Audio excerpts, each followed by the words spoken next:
You've spelunked into the Matt Cave. Hello, everybody, and welcome into another episode of the Matt Cave. Football is finally here. We have made it through the long... Well, actually, this summer hasn't been so long. We've had plenty to watch as sports fans. Had a lot of soccer, and then we had the Olympics too. So it wasn't as long of a summer as most years. Next year is going to be bad, but this year we made it through. We got to football season, and this is the preview show. This week I will be talking about my expectations for the big three in the state of Utah: BYU, Utah, and Utah State. I'll be giving a preview for each one, players to look out for that you may not, that might be flying under the radar, so I'm not going to say that player is Cam Rising for Utah, right? That's silly. And I'm not going to say that player is Chase Roberts for BYU. Again, that'd be silly. I'm going to do a little bit deeper dive than that for you guys. So that's what we have to look forward to. I'll kind of go over the schedule, get you a feel of what's happening there. And then at the end of the show, I'll give my record prediction for each team. All right. So that's what to expect this show. First, thank you for being here. I appreciate you, each and every one of you, for being here. Each of you is an awesome human being, and it means a lot to me that you're here week over week. Do me a favor, like, subscribe, rate, review, however you listen. It does more than you could possibly imagine for a small little podcaster like myself, and it gives you good karma points for that day. So go ahead and do it for me, yeah? And I do have social media, the Matt Cave Podcast on Facebook. Search that up. You'll find my show. On X, I am at the Matt Cave Pod. That was weird. And then on Twitch, it is twitch.tv/Matt's Cave, MATTS Cave. I am live every weeknight from around 6 p.m. Mountain Time till around 8 p.m. Mountain Time. So come catch me there, chat. And I think that does it for everything. I think we're good. I think I covered it all. So let's dive straight into things, and this will be alphabetical. Yes, I do have a past of BYU being my school, but no longer. I do still have strong feelings, though, and you'll hear them throughout the season like you have the past couple. But we're going to start with the Cougars of BYU. All right, so coming off of a rather lackluster but a little surprising 5-7 campaign, Coach Sitake and crew have a lot to prove heading into their second season. But not a lot of people, including yours truly, think they have the firepower to keep up with not just the old dogs that are remaining in the Big 12, but the new additions too. The only new addition that I think BYU is better than is Arizona State, and that's only because of the sorry state of the program that Herm Edwards left it in when that all went sideways. That really, I think, is the crux of the situation for BYU, though. They don't have the firepower yet. That's the key word, yet. I do still believe that Coach Sitake is the guy for the job. And it's not just because of what I was saying last year. If you fire him, who are you going to go grab? It's more around he can recruit, and he just needs the right assistant coaches around him. I think he has the right one for defensive coordinator with Jay Hill. And then on offense, last year you heard me talk a lot about how Aaron Roderick thought he was smarter than everybody else when doing the simple thing would have gotten BYU to a bowl game. I believe in a couple of those games. They could have upset Oklahoma. They could have upset Oklahoma State. But there were a couple of play calls from Aaron Roderick that just did not make sense. And so the offense was not on the field nearly long enough for the defense. The defense did what they could, but they were undermanned and undersized for last year. So they wound up going 5-7, losing in like double overtime to the Cowboys. That would have gotten BYU into a bowl game, and that would have been a massive success. But as it stands, last year was a success. It really was. 5 wins when everybody was expecting a winless Big 12 campaign. Maybe 1 win, but BYU pulled out a couple. So there we go. That was last season.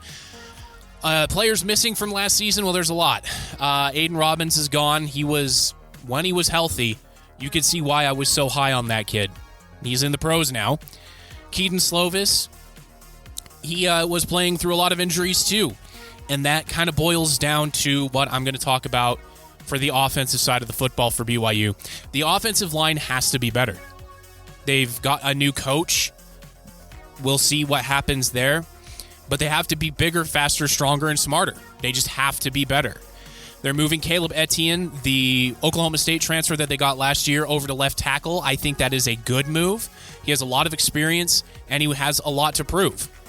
He thought he was going to come in last year and be just as good as Kingsley Suamataia, the second-round draft pick of the defending Super Bowl champion Kansas City Chiefs. And Caleb Etienne thought he was just as good, if not better, than Kingsley.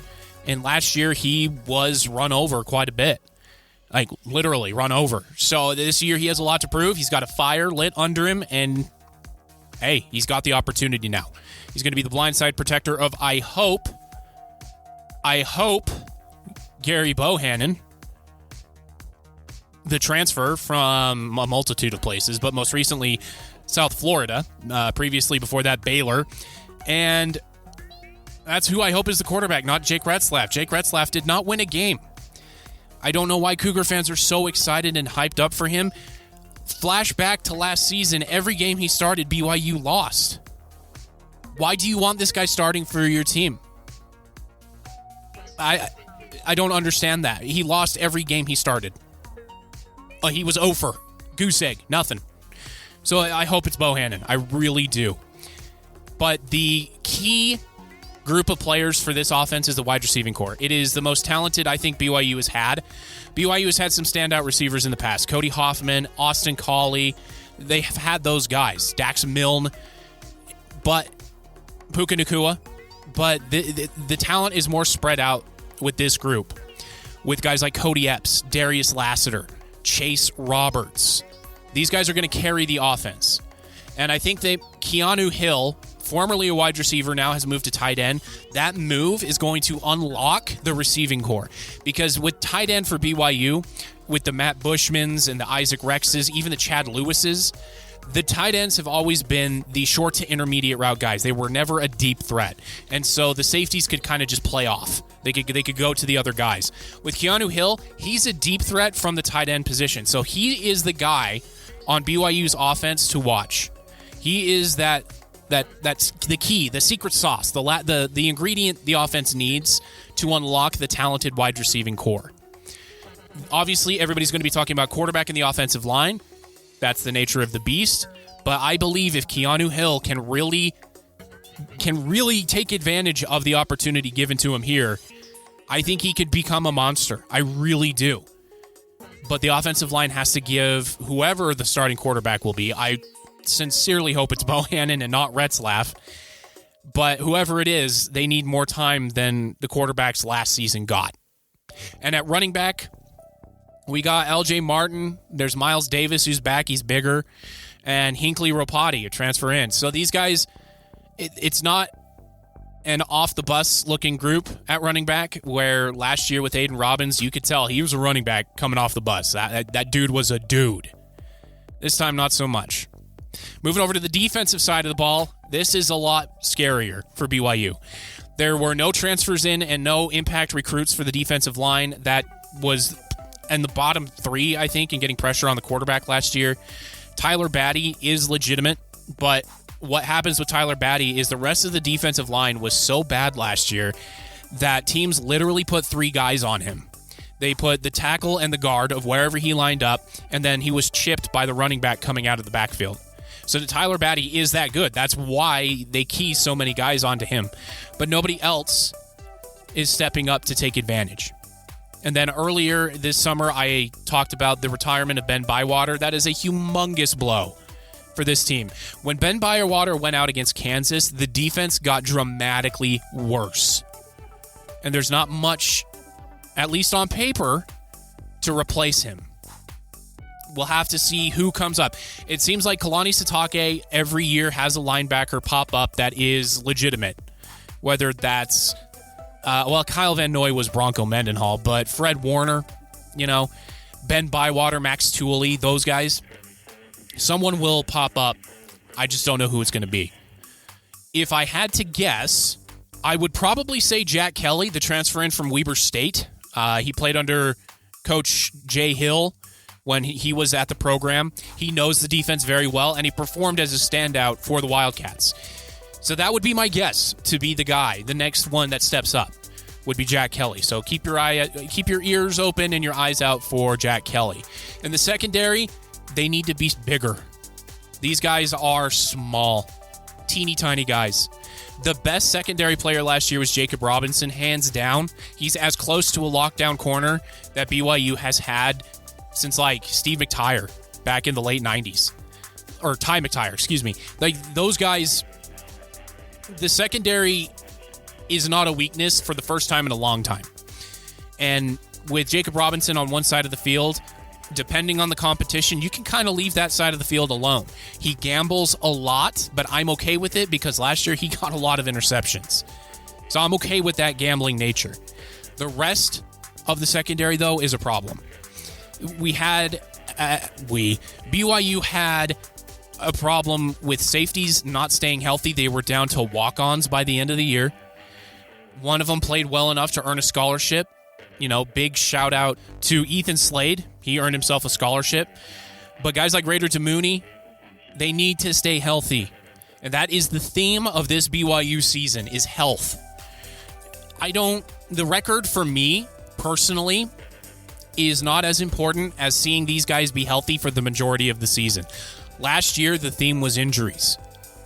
And somehow Kalani Sitake and crew got 5 wins. This year, there's not as many gimmies on the schedule. Early, BYU could start 3-0, especially with what I saw from SMU against Nevada. BYU could start 3-0.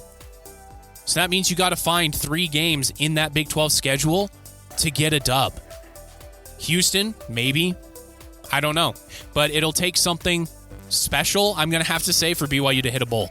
My expectation, though, I'll get to that at the end of the show. All right, so let's move on. Let's move on to the Runnin' Utes. And dare I say it, this is the year. Utah is going to make the playoff. I'm not going to tell you what their record's going to be, but they are going to make the playoff. I honestly believe that. Obviously, and this cannot be stated enough, it depends on the health of Cam Rising. If Cam Rising can be healthy for the entire season, Utah is going to have a magical year again. If he can't, that is a lot of pressure to put on a true freshman in Isaac Wilson. I think Isaac Wilson has the talent. He just obviously doesn't have the experience. He's a true freshman. He did win out against the son of a former NFL quarterback, so he did win out against Heward, but it's Cam. The season is Cam. And Cam is the season. That's really this year for Utah. So last year obviously was not the year that they were hoping for. What with all of the injuries and all of the drama surrounding why is Cam Rising not playing, who is going to play each week at quarterback. Well, the 2 guys that played last year transferred out, gone. So there is no drama for the backup quarterback, really. It's Cam Rising's show. So last year was 8-5 when everybody, myself included, was expecting an undefeated season and getting into the playoff. That didn't happen because Cam Rising wasn't quite healthy yet. I really like the way that Cam Rising took the year, though, to get himself right, and he wants to get back out there. He's ready to roll. He was ready to roll back in Big 12 media days. So this is going to be a big year. For the offense of the Utes, like I said, it's Cam Rising, right?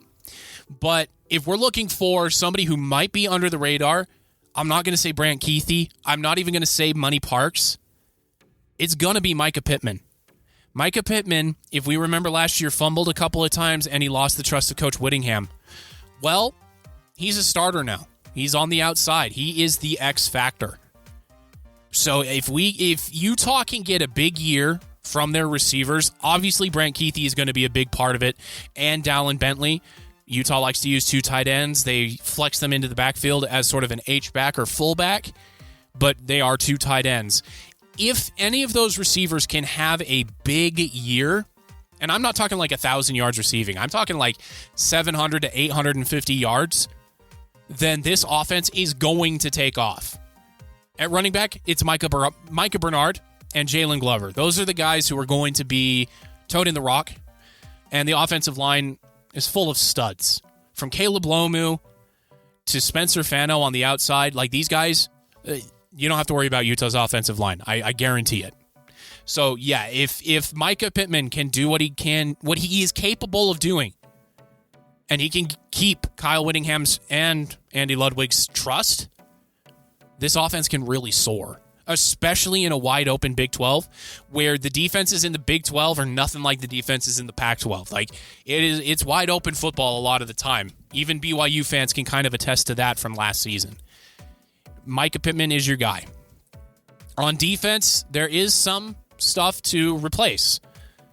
Obviously, you've got Cole Bishop gone. I think he was the guy last year.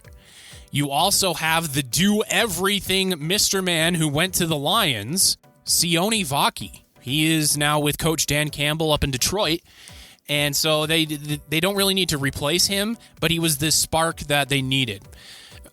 So the name I'm going to shout out here is going to be known by Utah fans. It really is, but it's not Junior Tafuna, and it's not Lander Barton. You know who it is? Can you guess? It's Van Fillinger. Yeah, the guy who's going to be lining up opposite Connor O'Toole. They have to replace the production from Jonah Ellis. 12 sacks is a lot of production to replace, even for Sack Lake City. I think that Van Fillinger has the talent to do it. He just needs to stay healthy. Connor O'Toole, Junior Tafuna, even Keanu Tanuvasa can get after it. If they can get all four guys to get after it, then I think there's something there. So Van Fillinger is the name to look out for, and he's been around Utah for a while now. He has to beat out Logan Fano for some time, but I think Van Fillinger will be that third down specialist that can get to the quarterback that the rest of the team needs, really. Karene Reed, Sione Fatu, Lander Barton at linebacker. That's a fantastic linebacking crew, and I'm sure Coach Sitake would give half of his annual salary to get one of those guys. And then the secondary is always solid under Coach Whittingham. There's really nothing you need to worry about there. So this season, potentially very special for Utah. And I'm calling for a college football player, but I'm not a playoff rather, but I'm not the only one. Every member of the College Game Day kickoff crew, from Reese Davis to Stanford Steve, Nick Saban, Pat McAfee, all of them have Utah making the college football playoff. And all of them have them getting a first-round bye, except for Pat McAfee, who for some reason thinks West Virginia is any good. He went to West Virginia, so that's why he's being a homer. Utah's better than West Virginia. I'll just throw that out there right now. But overall, this season, going to be awesome. They kick off on a Thursday night against Southern Utah, but then they're right into the fire against Baylor the very next week, which is weird, and let me tell you why the game against Baylor is weird. Obviously, Baylor and Utah are in the same conference. They're in the Big 12. But this game is a non-conference game. So technically, Utah is playing 10 Big 12 teams, but in the standings, should it come to tiebreakers and stuff like that, their game against Baylor will not count in the Big 12 standings. It'll obviously still count for rankings and all that other stuff, but if there's a tiebreaker, you can't say, for instance, if Utah goes undefeated, knock on wood, you can't say that Utah got 10 Big 12 wins when, let's say, Oklahoma State. Utah plays Oklahoma State. West Virginia, how about we go with that one? West Virginia only has 9, so therefore Utah is the number 1 seed and West Virginia isn't. That's not how that's going to work. It's just an interesting little thing with this schedule, and it's going to be on Fox, so that's weird. Anywho, that was a little side tangent there. Special year for Kyle Whittingham and crew. I think Utah is going to make the college football playoff, but I'll get to their record and how far I think they're going to go here in a moment. So let's move it on to the Aggies. And oh boy, was that an off season, huh? Now, I won't be getting into any of that stuff. That stuff is not what I cover here. But they do not have Coach Blake Anderson anymore. And the assistant AD is gone as well. The interim AD, I guess, was gone. There's just a lot of movement going on for Utah State. And that is going to affect their on-field performance. There's no two ways around it. Before all of that happened, during spring ball, all of that stuff, I had Utah State hovering around a bowl game. Maybe they could do it, maybe they couldn't. But overall, now with everything that they've gone through, it's going to be a tough one for the Aggies. That being said, I think that their defense, I'm going to start with their defense. Their defense could be pretty electric. And obviously that is going to be spearheaded by my favorite guy. I've talked about him for a couple of years, Ike Larson. This guy is destined for Sunday. He is so good. And if he were to have transferred, which I don't think anybody would have said boo about, but he did not transfer, and he's not sitting out the year either. I believe that any college in the country would be at his doorstep with promises of NIL money, promises of playing on Sunday, promising playing time, whatever it would take to get him to go to that school. Ike Larson would be that guy. And watch out next season because of how the school handled everything. He's not very happy about it. This is probably the last year for Ike Larson in Aggie Blue. But that being said, he is the guy to watch for Utah State this season. Hands down, full stop. He's the most exciting guy that Utah State has.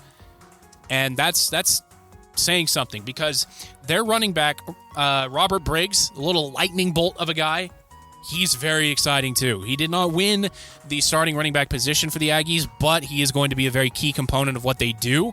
So on offense, look out for Robert Briggs Jr. He is a lightning bolt and a bowling ball all rolled into one. He's at 5'8", like $175 to $180. He's a bundle of excitement. Overall, though, for the season, for the Aggies, it's going to be tough. They start the season against 2 ranked teams out of their first 3 games. They head to the Trojans and USC, and then the very next week they come home to host, Utah. So that's a very rough start to the season. If the Aggies can get out of there healthy, I think that they could challenge for 4 to 5 wins, but that is asking a lot of a team that has gone through a lot. From losing a teammate in the summer to losing pretty much the entire leadership of the program, it's tough. It's tough. So I probably will not be poking fun at the Aggies this year because a lot of it, even though it was their own fault, it's not the fans' fault. One thing I want to point out for the Aggies, though, is their quarterback room. Their quarterback room is very interesting. The starting quarterback is Spencer Petras. He used to start for Iowa. He played at Iowa for 6 years. He gets a 7th year due to COVID. The backups, though, is really what I want to talk about. Bryson Barnes, the pig farmer, whatever you want to say, the hero of the Utes, I guess, I don't know, from last season. He's there. And Cougar fans, you might remember this guy, Jacob Conover, the redhead. He played at BYU for 1 year, transferred to Arizona State, got clobbered, said, this isn't very fun. So he's going to Utah State now for his junior season. That quarterback room is very interesting. Jacob Conover was a very highly touted recruit when he came out. Didn't work out at BYU. He couldn't win the starting job. And then he went to Arizona State where he did win the starting job but got battered. So this might be a gap year for him. And then next year when Spencer Petras is gone, maybe he can get the starting job. But I just wanted to point out that quarterback room for you Aggies. It's really interesting. It's interesting. All right, so that is the previews for each team, players to look out for. Now I'm going to talk over the schedules a little bit here for the last portion of the podcast. So first, let's talk about BYU's schedule. This is probably the toughest schedule that BYU has had since last year. I know everybody last year was saying, this is the toughest schedule BYU has ever had, and obviously that's the case. They're in a Power 5 conference now. Like, come on. So yes, this is going to be a very difficult schedule, something that BYU is not used to, but they need to get used to it, and quickly, if they want to become what they think they are capable of.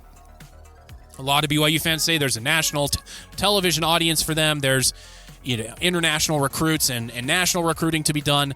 Well, none of that matters if you can't win games or if you don't put a good product on the television. That goes back to Lavelle Edwards. The reason why all of those quarterbacks came to play for Lavelle Edwards, Gary Scheide from the early 70s. He made it look fun. Mark Wilson after that. These are names you guys probably don't remember, but Steve Young, I hope you remember. Jim McMahon, Robbie Bosco, all the way up to Ty Detmer, Steve Sarkisian. The reason those guys went to BYU is because of the offense that Lavelle Edwards ran. Aaron Roderick, you're up, bud. This is a make or break year for him. He is on the hot seat. I don't want to see Kalani Sitake on the hot seat, period, end of story, unless he makes some sort of boneheaded decision, either in-game or off the field. That's the only way I think Kalani Sitake would ever be on the hot seat. I don't want to see him on the hot seat, at least for another 2 years. But his coordinators, that's a different story. Schedule. They start at home against Southern Illinois. Southern Illinois does have a history of beating FBS-level programs, but I don't think that BYU is going to fall into that trap. After that, they had 2 SMU, Southern Methodist. They just barely beat Nevada. So they did not look good there either. There's potential there for BYU to get a win. Then they go to Wyoming. That's the non-conference slate. Like I said earlier, I think they could go 3-0 to kick things off. I really do. As for in-conference, though, they face, what is that, five preseason ranked teams for the in-conference. The last 2 games of the season, I think, can be W's for the Cougars if they stay healthy. They have to stay healthy. I think they can beat the Sun Devils of Arizona State and Houston, which leaves the Cougars at 5 wins, right? If they can beat SMU, that's 5 wins. You need to find one. I think BYU can upset one of the ranked teams. I don't think it'll be earlier in the year when the teams are healthy, like Kansas State, even Arizona. Those teams will be healthy enough to withstand the Cougars. But against Oklahoma State, this is pretty much the same Oklahoma State team that BYU almost upset in Stillwater, Oklahoma last year. I think BYU has a chance to make a bowl. My record prediction for the Cougars, though, is 4-8. That's my prediction. 4-8 with a ceiling of 6 wins. All right, so let's move on to Utah. Utah, college football playoff. I called it earlier. Special season. Do I think they'll go undefeated? Yes, I do. The key game, and everybody is going to be saying this, is the Oklahoma State game, September 21st. That's the game. Utah has dominated Arizona State. TCU is not very good anymore after that college football playoff trouncing they took. They have a pretty soft conference schedule. They really do. I don't think BYU is going to be an issue for them. I really don't. Obviously, rivalry games are weird. Weird stuff happens. But this time, Utah's playing for more than BYU is, so they're not going to overlook this game. Overall, 12-0, 13-0. They're going to win the Big 12 championship game heading into the college football playoff, where they will be either the 3 or 4 seed. And from there, I think they get a win. I do. I think they will make the college football playoff final. I don't think they're going to win it because they will lose to a Georgia or an Alabama.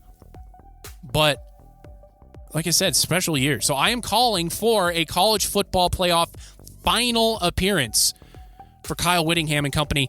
And if they win, don't be surprised to see Kyle Whittingham ride off into the sunset, because that would be the perfect send-off for a coach that honestly has been the best in the country.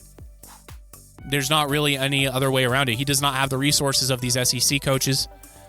He doesn't have the publicity of the West Coast coaches. He's just been plugging away, doing his thing. That would be the perfect ending. So ceiling, 15-0. Floor, the floor is where it gets scary for Utah. It could be 4 wins, depending on Cam Rising's health. 4 is the floor, and the ceiling is 15. Lastly, let's do the Aggies. Aggies fans, I'm going to do my best to go easy on you this year because you've already been through it. Looking at the schedule, there's not too many games where it's like, yeah, that's an automatic loss. The automatic losses are obviously USC and Utah. That's easy. Those are automatic losses. Boise State will probably be a loss as well because it's in Boise. Other than that, though, the rest of these games are winnable except for maybe San Diego State, but the Aggies get the Aztecs at home. But with all of the stuff that they went through in the offseason, I'm calling for 4 wins. That's the ceiling for this team. Is it possible that they could make it to a bowl game? Yeah, but it's not very plausible. 4 wins for the Aggies, and the floor is 1. The The floor is that win over Robert Morris to start the season. That's the floor. The ceiling is 4. All right, everybody, that is the show this week. Thank you all so much for spelunking on by. I'd love to get your feedback and your thoughts on what I talked about today. If I got anything wrong, please let me know. And you can do that by hitting me up on Facebook, the Matt Cave Podcast. Hit me up on Twitter or X at the Matt Cave Pod, or come chat with me on my stream. That's twitch.tv/MattsCave. And I'll see you all next week when we'll have week 1 in the books when we spelunk back into the Matt Cave.